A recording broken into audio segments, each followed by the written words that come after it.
The annual Jackson Hole Symposium begins tonight, and we'll be watching out for Fed Chair Jerome Powell's comments and what these comments mean for the markets. Joining us today to discuss this is Phil Streible, Chief Market Strategist at Blue Line Futures. Welcome back, Phil. Thanks for having me. So, Jackson Hole tonight. The theme of the discussion is a little bit different from last year as they were focused on inflation. Do you think the focus this year will still be on inflation? Yeah, the main takeaway is going to be the Fed is committed to bringing inflation down, and they'll use upcoming policy decisions. Depending on inflation data, they'll adjust those policy decisions. That's going to be the main theme. It's what type of, what kind of takeaway do the traders have from it after Jerome Powell speaks? Well, let's talk about that. So, as you're watching the speech, what are some of the key words that you think are signals for the markets? In particular commodities? If he says that he's cautious in any way or that he really remains data dependent, we've seen these knee-jerk reactions after. If he says that if he emphasizes on the combating of inflation, they're going to be extra hawkish. The Fed Watch tool is already pricing in about a 60% chance of a 75 basis point rate hike at the September 21st meeting. Mm-hmm. However, if he does come out, he says, we are watching the economy. We are aware that other global economies are slipping into a recession, or if he keeps getting hit with a lot of recessionary questions, he might pivot slightly dovish just in his tone, and that's what could accelerate risk assets. You're right. So there are some Fed governors like James Bullard, for example, who is a bit of a hawk, who backs the 75 basis point hike in September. Other economists have speculated that the Fed may actually start pivoting by November. Is this a theory that you agree to? So if they do stop in November, or this is like one of their last interest rate hikes, and we do see inflation come down, you see wages remain elevated, you see the jobs number continue to show robust growth, that's how you get that bull case on equities and you get things really going. However, if that inflation really hangs around a lot longer than expected, we continue to see numbers coming in line or higher than expected, the Fed will raise rates going out all the way into 2023. And that's how you get an epic bear market in U.S. equities. Okay. Well, let's drill down on some specific commodities and assets now. Let's start with gold. So a little bit of a bump today, up $6, up 0.38% rather. Not a big move, but it doesn't seem like gold is reacting negatively in anticipation of Fed Chair Jerome Powell's remarks tonight. Now, gold, do you think that we're going to breach above $1,800 anytime soon? $1,800 is definitely a critical level. I'd say between that 50-day moving average, like 1796 on up to about 1820. That's kind of your cautionary zone. If you're long on the market, you maybe peel some of the positions back, wait for that. On a closing basis, we close over 1815, 1820. And then the next day we open up firmer. That's when you're going to want to get in and get ready for that move on up 1900, 2000, that type of play out. I have a year-end target of around 1950, but it's based upon a lot of different things. It's based on that Fed pivoting, which I don't know if we're going to get or not. It really all tells tomorrow. I do think the downside, there are a lot of chatter about 1685, about if we do break below 1740, that could be in the cards too. So there's a few different ways to play it. I'd say have some cheap call options onto the upside. And also, if you are highly over leveraged, buy some put options for some protection. Okay, well, are there keywords that you think might trigger a huge move to the downside? I mean, if they come out and they say, they are going they're going to maintain a 75 basis point rate hike going forward, for like basically the foreseeable future. As soon as this discussion comes tomorrow, you go back to the Fed Watch tool, you start clicking farther out on months, and then you could see how those are elevating on those risks. That's how you could see that market come down. The dollar index just hit a 20-year high, breaks out to the upside. We see like 110 on the dollar. You see the euro currency down at 98, 97. That's going to be a big problem, big headwind for a lot of things. It'll get the job done on crushing inflation, most likely. May not be oil, but most of the other markets will be crushed.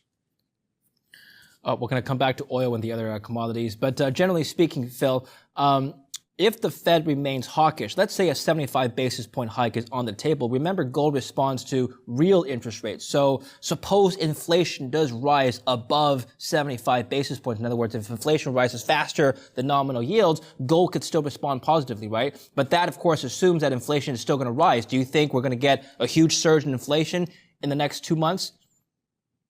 I'm not 100. So when you come to the food aspect of it, I believe food inflation is starting to come down. You're seeing the housing market also come down.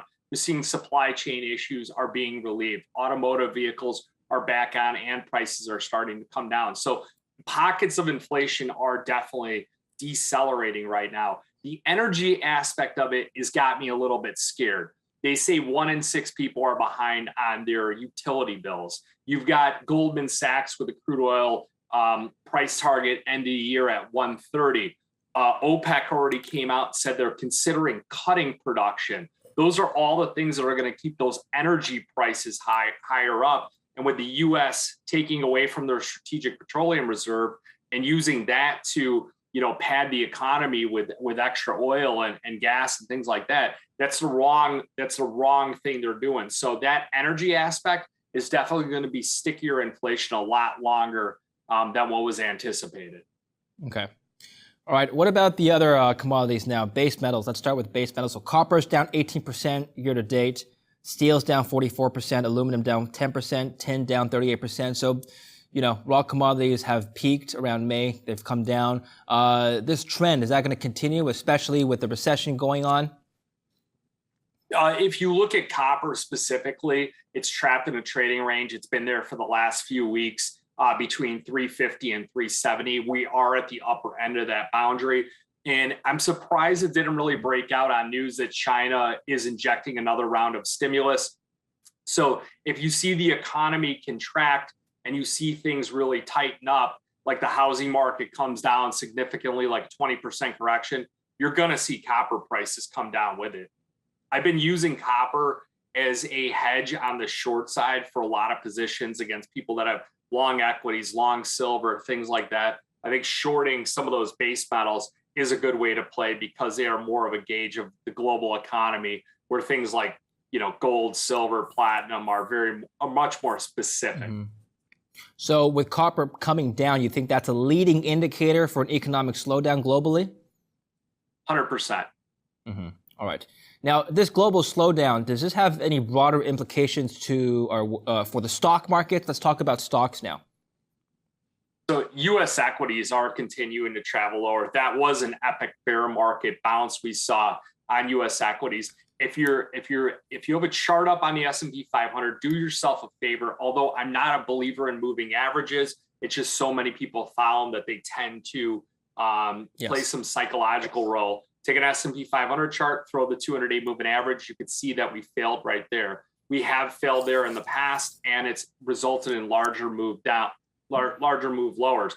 I really believe that U.S. equities are going to have a small recovery bounce, small bear market bounce from here. But I think that the lows are probably not in. I think that second, especially if those energy prices remain high, that second scenario where the Fed combats inflation going into 2023 plays out, and that's where you see, that 35 to 3,800 on the S&P.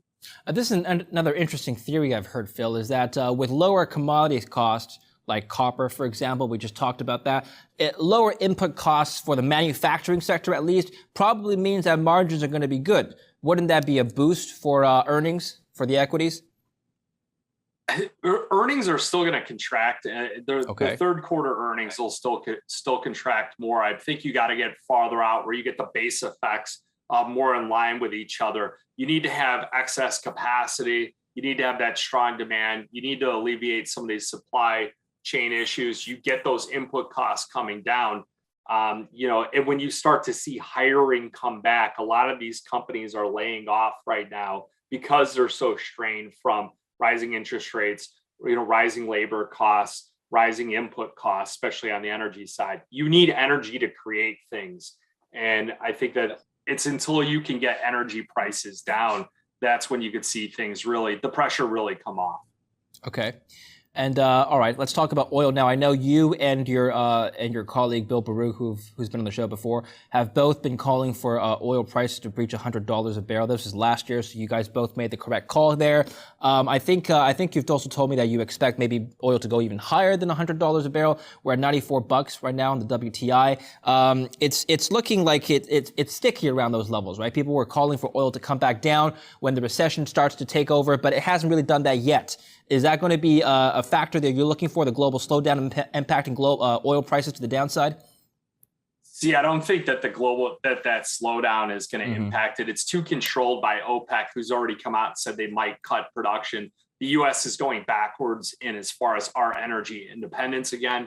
And then also the demand is fairly constant right now. Many of the refineries don't have excess. They don't have any spare capacity to produce more. So you've really got like a perfect storm for a launching pad on oil again. And especially if you see Russia start to come back and they start cutting off production again, they start throttling back on their output, which I think they will if they don't make much headwinds in this next round of conflict with Ukraine. You could see that, and that's what could get oil prices going back up again. I know they talk about gasoline prices are coming down, but it's really, I think oil is the underpinning one, and heating oil. Look at those charts. Those are the ones that are heating oil is broken out to the upside. Natural gas is broken out to the upside. I don't see what's going to hold crude oil back. The way we've been doing it is we've been trying to buy deferred contracts like December and beyond below $90. We've been using it as a trading vehicle. We've been selling it when it goes to 92, 93, 94 and playing this back and forth range. We haven't been shorting oil at all because we're not bearish on it. And what we do is we harvest those profits into longer dated call options going out March, April, May, June, by the 110, 120 call spreads, give you calculated risk. That way, if it takes off, you don't have any futures on, you've got these call options that are going to kick in. Right. You know what's interesting also on the geopolitical front is that sanctions on Russian oil have made some analysts speculate that oil prices are going to skyrocket because you've got big demanders like China and India, not able to fund any oil. But keep in mind, actually, I'm just reading the news. Russia has been China's biggest oil supplier 3 months in a row as of July. And so they've actually been okay. China's been okay with their oil. They're making their own side deals going on with Russia. Do you think there's going to be like a bifurcation of the oil market, the West versus the East, and you've got two different markets going on?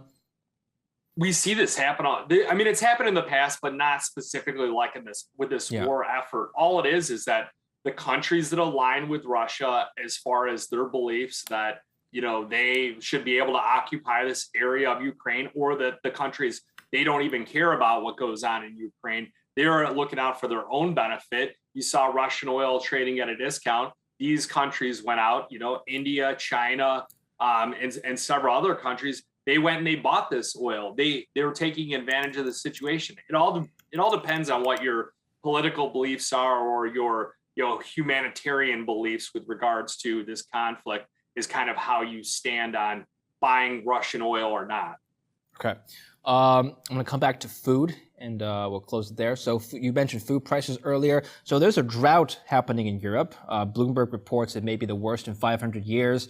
Now, the FAO Food Price Index, so the Food and Agriculture Organization of the United Nations, that index has been coming down for the last 3 to 4 months. So we've seen food prices peak around May, and it's come down to around January or February levels. I'm just wondering if this drought situation you think is going to greatly exacerbate food prices. Well,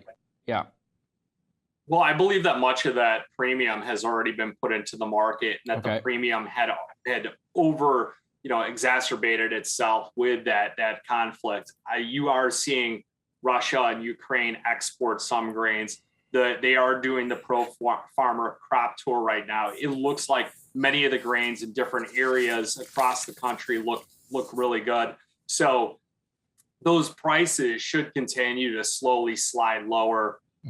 There are pockets of concerns with certain agricultural products, say like cotton, for instance, breaking back out to the upside, but there's many other agricultural products like cocoa, sugar, that lumber, these have all come down quite a bit, although we're not eating lumber, but I'm just saying that it is another grown commodity. So many of these other ones have definitely slowed down and come down. You're just going to want to be a little bit more tactical on the ones that you're buying and the ones you're selling. I would say don't buy a basket of all these different, edible commodities. Look for specific ones that have the right setup. All right. Finally, asset allocation, given today's macro situation. Can you give us a rough breakdown of the assets or asset classes you have? Well, we still remain pretty heavily weight on the energy markets. On the metals, we're slightly neutral at the moment. U.S. equities, we're playing them to the downside, although we have the ability to flip at any point in time back to the upside on those. We remain long the U.S. dollar index and short most other broad-based FX currencies against it. Other than that, it's pretty much that's how we're set at the moment. You want to maintain a large cash position, at least 25% cash. That way, once this pivot comes in, you can go long things again like the NASDAQ and other commodities out there. Well, Phil, thanks again for your thoughts and for coming on the show today. You just got married. Congratulations. You should be out on your honeymoon, not talking to me, but I appreciate your time anyway. Yeah, thanks a lot, David. Thanks for having me on. I got that nice platinum ring, though. I'm trying to support prices. All right. Fantastic, Phil. Thank you very much. And thank you for watching Kitco News. I'm David Lin.